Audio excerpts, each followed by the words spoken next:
Hello crafty friends, it's Jess from jesscrafts.com, and today I'm here to share the second and final day of the Nook Designs January release, which features a lot of their Valentine's themed stamps for this year.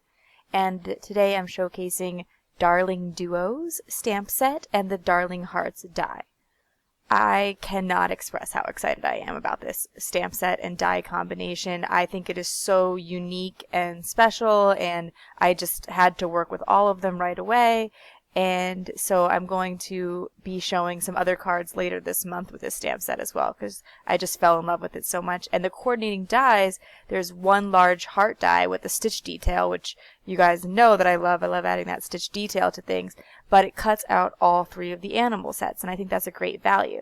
And then there are two smaller hearts, a medium size, which cuts out the patterned hearts from this stamp set and should also coordinate with the stamps from last year's set, which had the wild animals in it. And then there's the smaller one, which coordinates with the die with this stamp set as well. However, today I'm going to be using all the dies from the set, but not just to cut out the stamps. I'm starting with the medium and small heart, and I'm cutting through some layers of tissue paper. I have some dark pink, some light pink, and some white. This is just the tissue paper that you sometimes get in packages from the mall, that kind of thing. And I've just trimmed it down, and I'm going to cut through a few layers at once. So there I have a little magnetic tray that I use to hold the dies that I'm working with so they don't fall off my desk or get swept in and under things. And so I've cut out a whole bunch. And what's nice about the tissue paper is you can cut through several layers of tissue paper with one pass. So cutting out all of these hearts did not take very long. However, this next step did take quite a while. Probably about 10 minutes to create this background, but I really like the way that it turned out. So what I'm using is gel medium from Faber-Castell. You could use Mod Podge too. Any sort of clear glue would work really well. And I'm going to glue these tissue paper hearts all over a white piece of cardstock to create a custom patterned paper. So I'm not going to put glue everywhere. I'm just going to put glue in a little small patch for now. Start filling it in with hearts. And then I will be adding more glue. And I'm going to be adding the glue to the cardstock, but also over the other hearts, because I really want to fully glue the hearts down. So I lay down a couple hearts, cover it all in the gel medium, lay down a few more. The white hearts might be obvious to you, but are going to barely show up on the white background, but they do add some texture, and I particularly like them for layering over the darker heart. So you get that impression, that look of depth and layering, but it's obviously not going to add a lot of color to the background. So keep that in mind. You might not want to have as many of the white, or you might just want to skip the white entirely, as it I don't tend to use it as much when I was creating my background, but this was kind of like a trial and error thing for me the first time.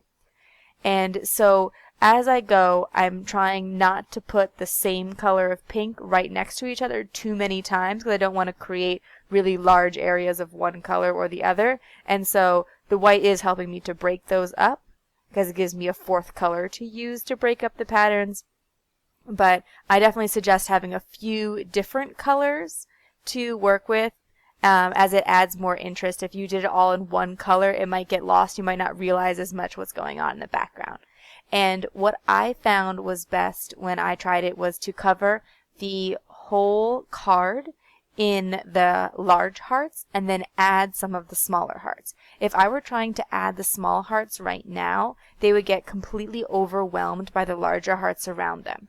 So what I'm finding to do is to, like I said, cover everything with the larger hearts.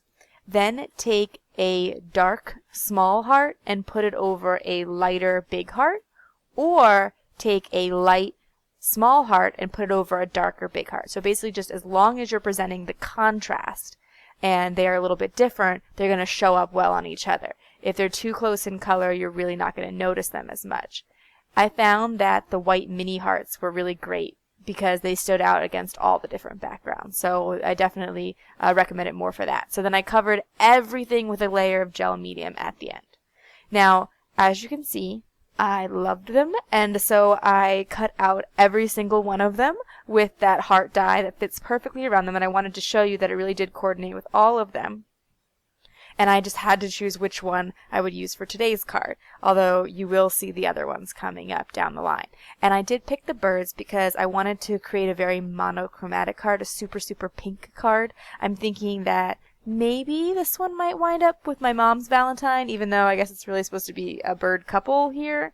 But anyway, she loves pink, so, and you guys probably have heard me say that too before. I'm going to color it with my Prisma colored pencils. I'm pretty new to these, but I'm really loving the way that they blend, and they create a little bit softer of a look than the Copics, and I know that they're better for most people's pocketbooks or wallets than the Copics. And so what I do with the Prismacolor pencils as I'm learning is I color with the lightest color, lay down a base coat, then I start coming in with the darker colors, and as I add more color, I add a little bit more pressure as well, and then I blend it out with the lightest color, just like people tend to do with Copics and like I do sometimes with Copics. Rather than using like a blender pen or a Gamsol, I have found that for me and Prismacolor pencils, using the lighter color to blend is the look that I personally like best, and so that's what I've been doing. And I'm going to use that same method to completely color in the birds. What I like about the 48 pack of Prismacolor pencils is that it includes a wide variety of each color. It's a good color mix. And I'm going to pop those up on some foam tape and mount it in the center of my card, and it really pops because there's enough of a white space created by that the die.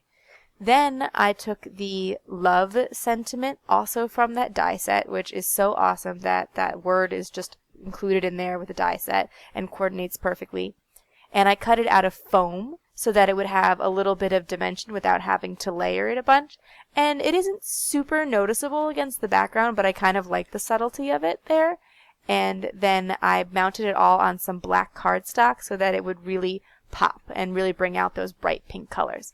And that is it for my card today. If you like this video, please give it a thumbs up. If you're interested in more crafting tutorials and featuring Newton's Nook designs, be sure to subscribe to my channel.